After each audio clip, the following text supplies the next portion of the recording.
Right, big breaking చూస్తున్నాం. తిరుమల జనసంద్రంగా మారిపోయింది. ఇసుక వేస్తే రాలనంత మంది జనం కొండపైకి తరలి వచ్చారు. వరుసగా సెలవులు రావడంతో కలియుగ దైవం వెంకటేశ్వర స్వామిని దర్శించేందుకు భక్తులు అనూహ్యంగా పోటెత్తారు.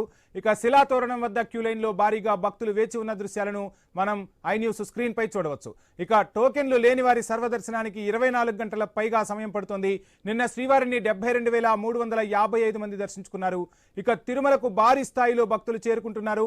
వరుస సెలవులు, సంవత్సరం చివరి రోజుల కారణంగా భక్తులు స్వామివారి దర్శనార్థం బారులు తీరినట్టుగా తెలుస్తోంది. శ్రీవారి సేవకుల సహకారంతో క్యూలైన్లలో భక్తులకు అన్నప్రసాదం, తాగునీటిని తిరుమల తిరుపతి దేవస్థానం నిరంతరాయంగా పంపిణీ చేస్తోంది.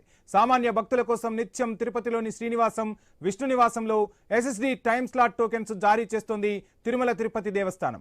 ఇక శ్రీవారి మెట్ల మార్గంలో వెళ్లి మొక్కులు చెల్లించుకునే భక్తుల కోసం 5,000 టోకెన్స్ జారీ చేస్తుంది టీటీడీ. ఇక అలిపిరి మెట్ల మార్గం, రోడ్డు మార్గం గుండా తిరుమలకు చేరుకునే భక్తులకు శ్రీ భూదేవి కాంప్లెక్స్, శ్రీనివాసం, విష్ణు నివాసంలో టైమ్ స్లాట్ టోకెన్స్ జారీ చేస్తున్నారు. రోజుకు సుమారు 25,000 టికెట్లు జారీ చేస్తున్నారు. ఈ రద్దీ మరో 3 రోజులు కొనసాగే అవకాశం ఉందని అంటున్నారు తిరుమల తిరుపతి దేవస్థాన అధికారులు. తిరుమలలో ప్రస్తుతం నెలకొన్న రద్దీకి సంబంధించి ఫుల్ డీటెయిల్స్ మా ప్రతినిధి గోపీనాథ్ అందిస్తారు. గోపీనాథ్, చూస్తున్నాం తిరుమలకు అనూహ్యంగా రద్దీ పెరిగింది. ఆ స్థాయిలో అధికారులు అక్కడ ఏర్పాట్లు చేస్తున్నారా?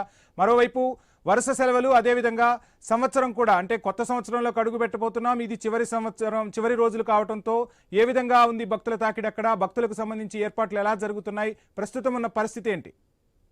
వంశీ, మొత్తం మీద 2 రోజులు కావడంతో తిరుమలకి విపరీతంగా భక్తులు తరలి వస్తున్నారు. ఎందుకంటే గత 2-3 రోజుల నుంచి కూడా తిరుమలకి ఒక వాహనంలో వస్తున్న నేపథ్యంలో టీటీడీ కూడా ఇప్పటికే కూడా ఎన్నో రకాల ఏర్పాట్లు చేయడం జరిగింది. నిన్న కూడా భూదేవి కాంప్లెక్స్ వద్ద కాస్త స్వల్పపాటి తొక్కిసాట, అంటే పెద్ద ఎత్తున భక్తులు ఒక్కసారిగా క్యూలైన్ల వద్దకు వచ్చిన నేపథ్యంలో అక్కడ ఉన్నటువంటి పోలీసులు కావచ్చు, విజిలెన్స్ అధికారులు వాళ్ళందరూ కూడా వాళ్ళకందరికీ కూడా నచ్చజెప్పి టికెట్లు, అంటే సర్వదర్శనం టికెట్లు, కాలుబాట దర్శనం టికెట్లు తీసుకోవడానికి పెద్ద ఎత్తున పోటీ పడడం జరిగింది. ఆ సందర్భంగా స్వల్పపాటి తీవ్ర ఇబ్బందులు అయితే భక్తులు ఎదుర్కొన్నారు. అయితే అక్కడి నుంచి కూడా నేరుగా భక్తులకి తిరుమలకి వెళ్ళిన తర్వాత కూడా ప్రస్తుతానికి కంటిన్యూగా రష్ కొనసాగుతూనే ఉంది.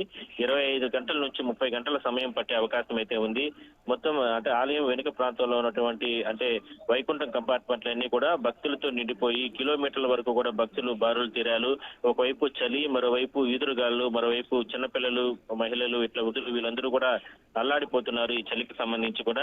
అయితే టీటీడీ అంటే ఈ ప్రధానంగా కారణాలు ఏరా అంటే వీకెండ్ రోజులు, ఈ 2 రోజులు, ఈ 2 ప్రధానంగా దృష్టిలో పెట్టుకొని, ఎందుకంటే ప్రతి భక్తునికి కూడా సంవత్సరానికి ఒకసారి స్వామివారిని దర్శనం చేసుకోవాలనేటువంటి ఆలోచన, తృప్తి వాళ్ళకు ఉంటుంది. అందులో భాగంగానే ఇంకా ఒక 2-3 రోజుల్లోనే ఇయర్ ఎండ్ అవుతున్నటువంటి నేపథ్యంలో మొక్కుల్లో భాగంగానే ఈ రకంగా పెద్ద ఎత్తున 2 తెలుగు రాష్ట్రాల నుంచి కాకుండా తమిళనాడు, కర్ణాటక ఇట్లా అయ్యప్ప స్వామి భక్తులు, అంటే శబరిమలకి వెళ్ళిన వాళ్ళు కూడా తిరుగు ప్రయాణంలో తిరుమలకు వస్తూ ఉంటారు ఇష్టదైవమైన స్వామివారిని దర్శనం చేసుకోవడానికి. ఇట్లా అందరూ కలుపుకుంటే పెద్ద ఎత్తున తిరుమలకి భక్తులు తరలి రావడం జరిగింది. అందువల్లనే ఊహించిన స్థాయిలో తిరుమలకి భక్తులు వచ్చినటువంటి నేపథ్యంలోనే ఈ రకంగా ఏర్పాట్లు కూడా చేయడం జరిగింది. చెప్పండి గోపీనాథ్. చూసాం గత సంవత్సరం, అంటే వైకుంఠ ద్వార దర్శనానికి సంబంధించి గత సంవత్సరం తొక్కిసలాట జరిగింది. ఆ నేపథ్యంలో మరలా ఇప్పుడు కొండపైన అంతకు మించి భక్తులు ఉన్న పరిస్థితి.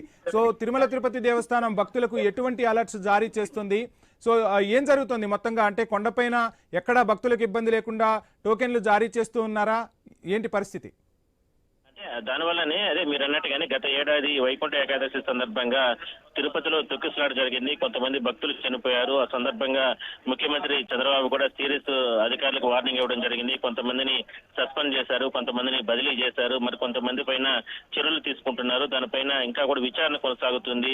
బాధితులందరికీ కూడా అప్పట్లో కూడా అంటే వాళ్ళకు చర్యలు తీసుకుని నష్టపరిహారం కల్పించారు. భవిష్యత్తులో ఇలాంటివి రిపీటెడ్ కాకుండా చర్యలు తీసుకోవడం జరిగింది. అయితే అందువల్లనే మరి 2-3 రోజుల్లోనే ఈ నెల 30, 31, 1వ తారీఖున ఈ 3 రోజులు కూడా 2 రోజులు వైకుంఠ ఏకాదశి, ద్వాదశి అయితే 3వ రోజు జనవరి 1 నూతన సంవత్సర వేడుకలు. అయితే ఈ 3 రోజులు కూడా చాలా ప్రయారిటీ దర్శనాలు ఉన్న నేపథ్యంలోనే తిరుమలకు విపరీతంగా భక్తులు వస్తారని ముందుగానే టీటీడీ గ్రహించి ఆన్లైన్ ద్వారానే ఈసారి డిప్ ద్వారా టికెట్లు కొనుగోలు అంటే ఇచ్చే విధంగా కూడా కేటాయింపులు చేశారు. ఆ సందర్భంలో దాదాపుగా 2 లక్షల మంది వరకు కూడా వాటిని బుక్ చేసుకొని టికెట్లు పొందారు. అయితే ఇవాళ మరి కాసేపట్లోనే తిరుపతి కూడా ముఖ్యమంత్రి చేరుకోబోతున్నారు. ఇవాళ మధ్యాహ్నం 2 గంటల వరకు కూడా తిరుపతి పర్యటనలో ఆయన ఉండబోతున్నారు. ఇదే సందర్భంలోనే ఒక అంటే టీటీడీ అధికారులతో పాటు అదేవిధంగా ఎస్పీ కలెక్టర్ వీళ్ళతో కూడా ఆయన కూడా ఒక 10-15 నిమిషాలు మాట్లాడే అవకాశం అయితే ఉంది. ఆల్రెడీ గత వారం రోజుల క్రితం కూడా తిరుమలకి హోంమంత్రి డిజాస్టర్ మేనేజ్మెంట్ హోంమంత్రి అంటే అనిత గారు వచ్చారు. అదేవిధంగా దేవాదాయ శాఖ మంత్రి ఆనం రామనారాయణ రెడ్డి వచ్చారు. వీళ్ళందరూ కూడా తిరుమలకు వచ్చి అంటే తిరుమల వైకుంఠ ఏకాదశి సందర్భంగా తీసుకుంటున్నటువంటి భద్రతా చర్యలపైన వాళ్ళందరూ కూడా మాట్లాడారు, రివ్యూ చేశారు. అన్ని రకాల చర్యలు తీసుకుంటున్న నేపథ్యంలోనే ఇవాళ సీఎం కూడా ఇక్కడికి వస్తున్నారు కాబట్టి ఆయన కూడా దానిపైన ఆరాధిస్తారు.